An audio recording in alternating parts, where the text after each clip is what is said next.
자, 이제 두 번째 단원인 근대적 개혁의 추진으로 넘어가겠습니다. 이제 조선에는 조선을 발전시키고 바꾸려는 여러 움직임들이 나타나게 됩니다. 자, 개화파라는 조선의 개화 정책을 지지하는 정치 세력들이 이러한 움직임을 주도하기도 하고요. 자, 오랫동안 조선을 바꾸고 싶어 했던 일반 농민들이 주도했던 움직임도 나타나게 됩니다. 자, 이러한 요구들이 나중에는 결실을 맺어서 갑오을미 개혁이 실질적으로 추진이 되기도 합니다. 자, 이러한 근대적 개혁의 추진 과정, 근대적 움직임에 대해서 이번 단원에서는 공부를 해보도록 하겠습니다. 지난 시간 배운 주제는 개화 정책의 추진과 갈등에 대한 것이었습니다. 외국으로부터 새로운 선진 문물을 받아들이려고 추진했던 정책을 개화 정책이라고 했었죠. 조선 정부가 개화 정책을 펼치자 이에 반대하는 사람들이 나타납니다. 자, 지난 시간 배운 위정척사파, 이모군란을 일으킨 구식군인 등이 그러한 사람들이었습니다.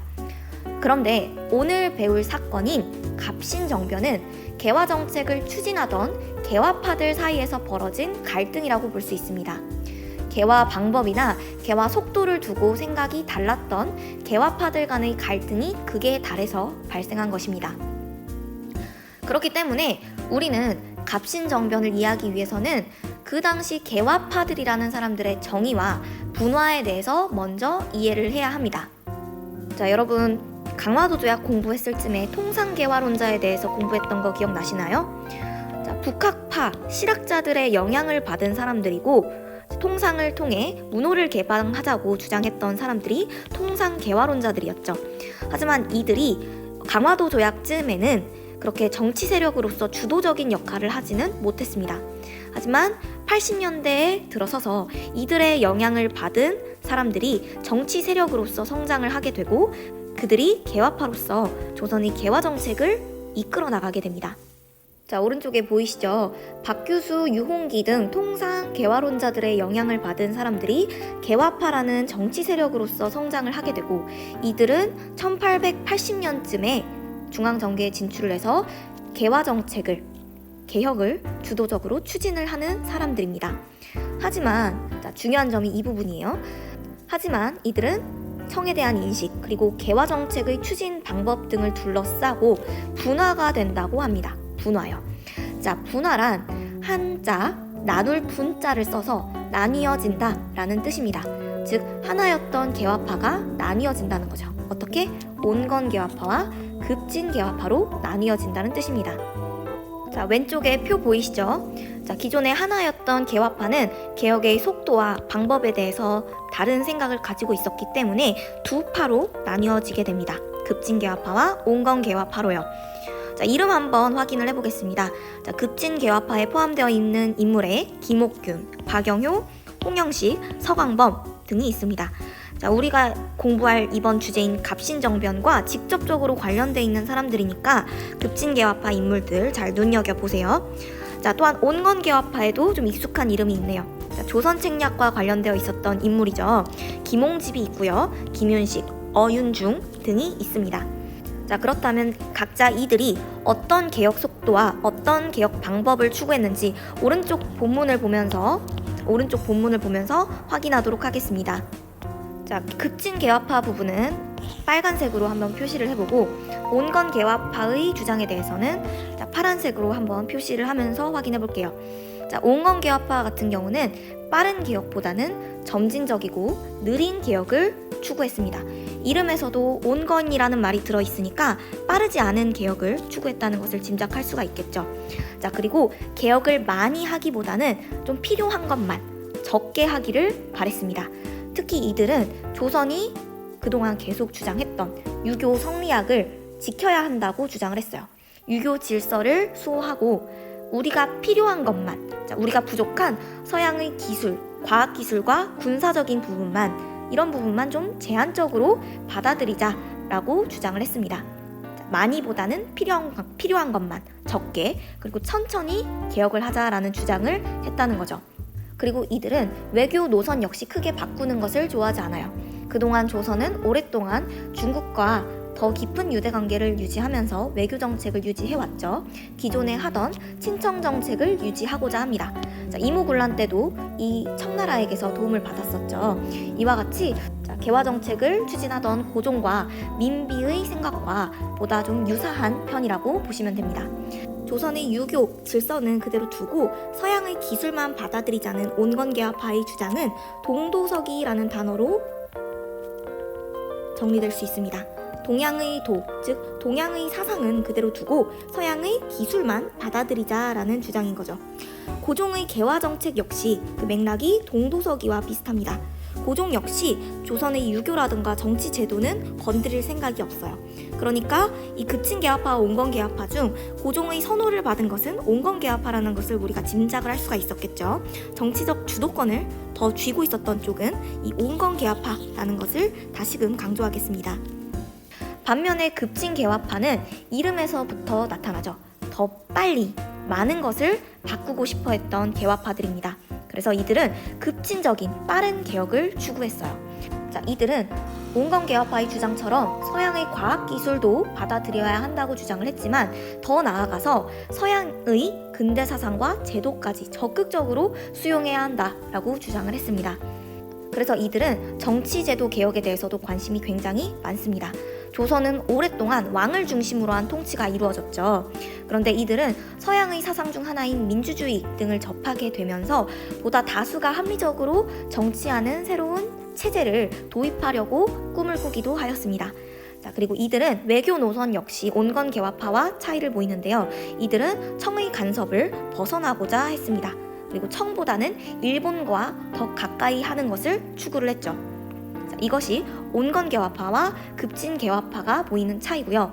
자, 실질적인 정치 권력을 지금 쥐고 있는 고종과 민비 세력은 온건개화파와 조금 더 가까웠고요. 그래서 온건개화파가 중심으로 한 개혁이 이루어지고 있었습니다. 자, 그럼 급진개화파의 불만이 커질 수밖에 없겠죠. 자, 급진개화파의 불만이 커질 수밖에 없어요. 그래서 급진개화파는 정치적인 주도권을 잡고 보다 더 과감한 개혁을 하기 위해서 사건 하나를 일으킵니다. 그게 바로 갑신정변입니다. 자, 오늘의 핵심 주제인 갑신정변을 이제 배워보겠습니다. 갑신정변은 앞에서 배웠던 급진개화파가 일으킨 반란이라고 얘기를 했었죠. 자, 이들이 왜 갑신정변을 일으켰는지 배경을 학습하도록 하겠습니다. 자, 갑신정변 발생 배경, 그 원인은 일단 내부적으로 먼저 살펴볼 수 있을 것 같고요. 그리고 외국과 관련된 배경도 그 다음으로 살펴보도록 하겠습니다. 자, 갑신정변이 이 1884년에 발생을 하게 되는데요. 자, 그 발생 이전 이모군란이 1882년에 일어났었습니다. 자, 이모군란 이후 조선은 어떤 상황이 펼쳐지고 있었느냐? 청의 내정 간섭이 계속 심해지고 있는 상황이었습니다. 청나라의 고문이 파견되고 청나라의 영향력이 조선의 내부 정치에 계속 가해지는 상황이었죠. 하지만 급진개화파는 청의 간섭을 배제하려고 했던 정치 세력이었습니다. 뿐만 아니라 이들은 빠르고 더 많은 개화 정책을 하고 싶어 했는데 고종 정부는 그렇지가 않았어요. 동도서기를 추구를 했거든요. 자, 이 급진개화파들은 고종과 민비의 온건한 개화 정책에 대해서 굉장한 불만을 품고 있었습니다. 자, 이들이 이 불만을 해소하기 위해서는 이들이 정치적 주도권을 잡고 개혁을 팍팍 해야 이들의 불만이 해소가 될 수 있겠죠. 자, 이 급진개화파의 정치에 대한 불만, 이런 것이 갑신정변의 내부적인 배경으로 첫 번째로 얘기할 수 있겠습니다. 다음으로 외국과 관련된 이제 갑신정변의 배경인데요. 자, 이를 이해하기 위해서는 이모군란의 결과를 다시 떠올려야 합니다. 자, 이모군란 이후 두 나라의 군대가 서울에 주둔하게 됐다고 얘기를 했었죠. 청나라와 일본 군대가 모두 조선 안에 들어오게 됐다고 공부를 했습니다. 자, 그런데 이 상황이 조금 바뀌게 돼요. 자, 갑신정변이 일어날 즈음 청나라는 프랑스와 전쟁을 하려고 했어요. 그러니까 군대가 좀 부족했겠죠. 조선에 군대를 주둔시킬 만큼의 여유를 부릴 수가 없다는 뜻입니다.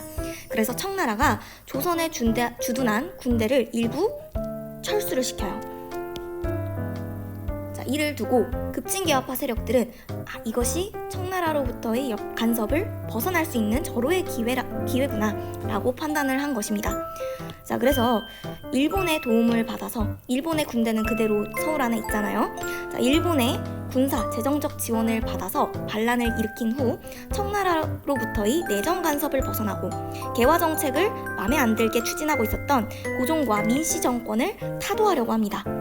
이것이 갑신정변의 왜곡과 관련된 배경입니다. 정리를 하자면 청나라가 군대를 일부 철수를 시켰고, 자, 일본은 군대를 여전히 서울에 주둔시킨 상황이었기 때문에 일본이 급진기아파를 지원해주겠다는 약속을 받아서 이 정변을 일으키게 됐다는 거죠. 자, 그래서 이들은 우정총국 개국 축하연을 이용해서 이날 정변을 일으켰습니다. 이것이 바로 1884년의 갑신정변입니다. 자, 우정총국 개국 축하연이 무엇일까요? 자, 이는 우정총국을 만든 것을 축하하는 연회 자리를 의미합니다. 그리고 우정총국은 조선 최초의 우체국이라고 생각을 하시면 됩니다. 즉 처음으로 조선에 우체국이 생기는 자리니까 이를 축하하기 위해 고위 관료들이 굉장히 많이 모여 있었겠죠. 그죠? 자, 이때 급진개화파들은 궁을 급습하여 중전 민비를 따르는 고위 관료를 죽이고 정권을 장악합니다. 그리고 이들은 급진개화파가 주도하는 새로운 정부를 만든다고 했죠. 자, 그리고 이들이 꿈꾸는 나라를 담은 14개의 항목의 개혁 정강을 발표를 합니다. 자, 우리는 이렇게 나라를 꾸려나가겠다라는 발표라고 생각을 하시면 돼요. 자, 14개조 정강이 굉장히 중요합니다. 이들이 어떤 정치 제도를 추구했고 이들이 어떤 세상을 꿈꿨는지를 잘 보여주기 때문에 굉장히 중요한 사료라고 볼 수 있어요. 갑신정변의 전개보다 이들이 주장이 더 중요하기 때문에 공부를 사료와 함께 잘 하셔야 합니다. 자, 첫 번째 사료부터 보겠습니다. 자, 흥선대원군을 돌아오게 하고 청에 대한 조공을 폐지한다. 자, 이들 급진개화파는 이모군란 이후로 심해진 청나라의 내정 간섭에 큰 불만을 가졌습니다. 그리고 이들은 일본과 더 가까웠기 때문에 더욱이 청나라를 싫어했죠. 청과의 관계를 끊고 자주 독립을 외쳤습니다. 두 번째, 문벌을 폐지하여 인민평등의 권리를 제정한다. 조금 어려운 말인데요. 쉽게 얘기해서 신분제를 폐지하고 능력에 따라 관리를 등용한다는 내용입니다. 조선에서 500년간 이어져 온 신분제를 폐지하자는 과감한 주장을 이들이 처음으로 한 것입니다. 조선의 발전을 위해서는 신분 차별 없이 능력에 따라 인재를 등용해야 한다라는 거죠. 자, 3조와 12조는 조세, 재정과 관련된 경제와 관련된 개혁 내용인데요. 3조를 보시면 토지와 관련된 조세 제도를 개혁해서 국가 재정을 넉넉하게 한다. 자, 우리 조선 후기에 세금 제도가 특히 토지와 관련된 세금 제도가 얼마나 엉망으로 운영이 됐는지 우리가 공부를 계속 해왔죠. 자, 이 세금 제도를 개혁해서 국가 재정을 넉넉하게 한 후 이를 바탕으로 이제 근대화 개혁을 추진할 계획입니다. 자, 12조가 굉장히 중요한데요. 자, 재정은 모두 호조에서 관할한다 라는 주장입니다. 자, 세금과 돈을 다루는 부서가 한 곳이어야 되는데 이 조선시대에는 여러 부서에서 백성들에게 세금을 걷어갔기 때문에 굉장히 백성들의 삶을 어렵게 하는 측면이 있었습니다. 또한 이렇게 여러 곳에서 세금을 걷고 돈 관리를 하다 보니까 돈이 공정하게 그리고 깨끗하게 운영되기가 어려웠어요. 그래서 이러한 일을 막고자 이제 재정은 한 곳, 즉 호조에서만 관할해야 한다라고 주장을 한 것이죠. 자, 다음으로 13조입니다. 자, 13조도 굉장히 중요해요. 계속 중요하다고 하고 있는 것 같네요. 자, 13조가 중요한 이유는 이들이 기존의 조선의 정치 체제를 바꾸려는 목적을 가지고 있었기 때문입니다. 자, 13조를 보시면 13조에는 대신들이 이제 의정부에 모여서 법령을 의결한다 라고 나와 있죠. 앞으로 중요한 국가 결정이나 법령에 대해서는 신하들이 회의하고 결정을 해야 한다는 주장입니다. 조선은 기존의 왕정제를 채택하고 있어서 공식적으로는 권력의 정점에 왕이 있었습니다. 그러나 급진개혁파들은 이제 왕의 권력이 제한되어야 한다고 주장한 것이죠. 그래서 갑신정변 주도 세력이 원한 정치 형태는 최종적으로는 입헌군주제라고 볼 수 있습니다. 이 정치체제를 채택한 나라에서는 신하들이 중요한 문제를 논의하고 결정합니다. 그리고 왕은 존재하지만 왕은 신하들이 만든 헌법에 의해 휘두를 수 있는 권력이 제한됩니다. 즉, 왕은 존재하나 왕보다 헌법이 더 힘이 센 정치 형태를 입헌군주제라고 합니다. 중요한 부분이니까 입헌군주제 잘 기억해 놓으세요. 자, 오른쪽에 개혁정강 14개조의 내용을 교과서에서는 짧게 잘 요약을 해놨네요. 자, 왼쪽 보시면 급진개혁파는 14개조 항목의 개혁정강을 발표했는데 그 내용이 청에 대한 사대관계를 청산한다. 자, 청나라를 황제의 나라로 모시는 것을 이제 그만둔다라는 뜻이고요. 문벌을 폐지한다. 처음으로 신분제 폐지를 주장을 했죠. 그리고 조세 개혁 등을 통해서 이제 국가의 재정을 탄탄히 하고 이를 바탕으로 근대적 개혁을 추진한다 등의 내용이 이제 정리되어 있었습니다. 자, 이러한 개혁 발표대로 급진개혁파들은 개혁을 시도하고 새로운 나라를 만들려고 했는데요. 안타깝게도 이 정변은 3일 만에 실패로 돌아갑니다. 그 이유는 철수했던 청나라 군대가 다시 돌아왔어요. 청나라의 군대가 다시 개입을 함으로써 정변이 3일 만에 실패를 하죠. 그리고 김옥균을 포함한 급진개혁파 세력은 일본으로 망명을 가면서 사실상 급진개혁파가 이때 모두 뿔뿔이 흩어지고 정치적 주도권을 완전히 잃어버리게 되는 결과를 가지고 오게 됩니다. 자, 그러니까 갑신정변의 전개는 이렇게 간단하게 정리를 할 수가 있겠네요. 자, 이들은 1884년에 우정총국 개국 축하연 자리에서 정변을 일으키게 되고요. 자, 이들은 이 개국 축하연 자리에서 민비를 따르는 고위 관료들을 이제 모두 살해합니다. 그리고 이제 14개 항목의 개혁 정책을 발표하여 그들이 원하는 방식으로 개혁을 추진하려고 했습니다. 하지만 청나라의 군대가 다시 돌아오게 되면서 3일 만에 이 정변은 실패로 돌아가고 말게 되죠. 자, 이 부분이 전개에 해당하는 부분이었습니다. 자, 이제 갑신정변의 결과를 보겠습니다. 자, 갑신정변의 결과 이모군란과 좀 상황이 일단 비슷한 상황입니다. 이모군란 역시 군인들이 일으켰던 반란을 조선이 스스로 해결을 못하고 누구의 도움을 받았죠? 네, 청나라의 도움을 받아서 해결을 했습니다. 그러니까 이모군란 이후 청나라의 내정 간섭이 더욱 심해졌다고 얘기를 했었죠. 그런데 갑신정변도 결과적으로 보면 비슷한 상황입니다. 이 정변을 조선이 스스로 해결 못하고 청나라 군대가 다시 돌아옴으로써 해결을 했잖아요. 자, 청나라의 내정 간섭이 더욱 심해질 것은 자명한 결과입니다. 자, 일본과 관련된 결과도 있는데요.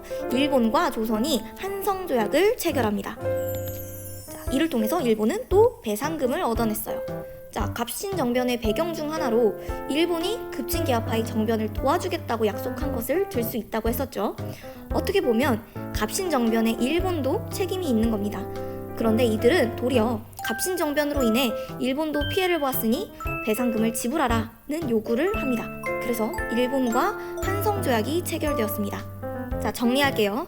갑신정변 이후의 결과, 청나라의 내정 간섭은 당연히도 심해진다. 자, 일본과 조선은 한성조약을 체결했다. 일본과 조선이 체결입니다. 그래서 조선이 일본에게 배상금을 물어야 했다. 세 번째 결과가 굉장히 중요한데요.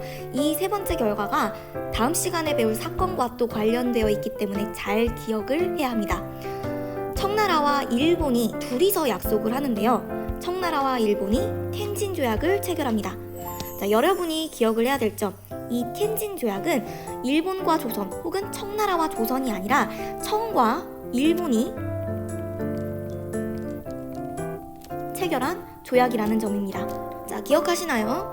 자, 이모군란 이후 청과 일본의 군대가 조선 땅에 들어와 있었다고 했죠. 자, 그런데 이 텐진 조약을 체결함으로써 이제 청과 일본의 군대를 모두 조선에서 철수하기로 약속하였습니다. 자, 그래서 텐진 조약을 결과 청나라와 일본 양국의 군대가 철수를 하게 되어 단 조선에 군대를 파병할 경우 서로 미리 사전에 알려주자는 것을 약속하였습니다. 자, 이 조약이 중요한 이유는 아까 얘기했죠. 다음 시간에 배울 사건과 관련이 있기 때문이라고요.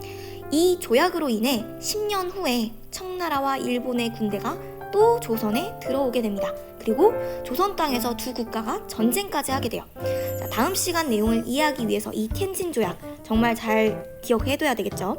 자, 갑신정변의 이 세 가지 결과에 대해서 잘 기억을 해두시고 텐진 조약과 관련된 이제 조약 국가를 잘 정리해두시길 바랍니다. 자, 다음 마지막으로 갑신정변의 의의입니다. 자, 의의라는 것은 이 사건이 우리 역사에서 어떤 의미를 가지냐라는 부분인 거죠. 자, 이 갑신정변은 근대 국가 건설을 목표로 한 최초의 정치개혁 운동이었습니다. 자, 기존의 조선의 경우에는 왕이 권력의 정점에 있는 왕정제를 채택하고 있었는데요. 이제 소수의 몇 명이서만 정치를 주도하는 것이 아니라 보다 많은 사람들이 정치에 참여하여 보다 합리적인 의사 결정을 하고 왕의 권력을 제한하려고 했던 정치를 추구를 했어요. 그러니까 굉장히 과감한 최초의 정치개혁을 추구를 했던 것이죠. 뿐만 아니라 이들이 문벌의 폐지, 신분제의 폐지를 주장했던 것은 굉장히 시대를 앞서 나갔던 사람들이라고 볼 수 있습니다. 자, 그래서 실제로 갑신정변에서는 실패했지만 약 10년 후쯤엔 가부개혁을 통해 이들의 주장이 반영되는 부분도 있어요. 그래서 우리의 근대 개혁, 새로운 국가 모델에 많은 영향을 주었던 사건입니다. 자, 하지만 이들의 한계는, 갑신정변의 한계는 이들이 일본에 너무 의존을 했다는 점입니다. 자, 얘기했다시피 이 급진개화파의 경우에는 일본으로 사절단도 많이 갔다 왔기 때문에 일본의 개화정책, 일본의 메이지 유신과 같은 급진적인 개화정책에 대해서 선망하고 굉장히 의지를 많이 했어요. 일본처럼 되어야 한다라고 주장을 했던 것이죠. 이들은 시대를 좀 빠르게 읽었다는 긍정적인 측면이 있지만 동시에 일본이 가지고 있었던 조선에 대한 침략적인 의도는 제대로 읽어내지 못했다는 가장 큰 한계점이 있습니다. 그런데 개항 이후 일본으로 조선에 쌀이 많이 나가게 되면서 일반 백성들은 더 큰 생활고를 겪어야 했다고 했죠. 자, 백성들이 개항이나 일본에 대해서 호의적이지 않은 감정을 가지고 있었는데 이 급진개화파들이 일본의 군대를 끌어들여서 이제 왕과 왕비를 가두고 이제 반란을 일으켰다는 것이 백성들에게 알려지게 되자 이들은 지지를 받지 못했어요. 자, 하지만 백성의 지지가 없는 개혁은 반쪽짜리 개혁일 수밖에 없겠죠. 그죠? 자, 그래서 일본의 실제 의도를 읽어내지 못했다는 점, 그리고 백성의 지지를 등졌다는 점이 이 갑신정변을 주도한 급진개화파의 한계입니다. 자, 그래서 이들의 뜻은 굉장히 시대를 앞서 나갔으나 굉장히 새로운 것들을 주장했으나 이들의 어떻게 보면 급진성으로, 성급함으로 이들은 모든 힘을 잃고 조선의 개화정책에서 모두 빠지게 됩니다. 실제로 그 갑신정변의 주도자였던 김옥규는 10년을 망명을 다니다가 결국 암살을 당하고 말아요. 자신이 원하는 세상을 만들려는 꿈조차 피워보지 못하고 사망을 한 것이죠. 자, 이런 것이 갑신정변의 한계라고 볼 수가 있겠습니다. 자, 오늘 수업은 여기까지 하고요. 여러분은 학습지 빈칸을 중심으로 이제 정리를 하면서 복습을 하도록 하세요. 자, 다음 시간은 줌 수업으로 이루어집니다. 이목곤란과 갑신정변을 학습지를 중심으로 복습을 할 것이고요. 활동을 해보도록 하겠습니다. 다음 시간에 줌에서 뵙겠습니다. 감사합니다.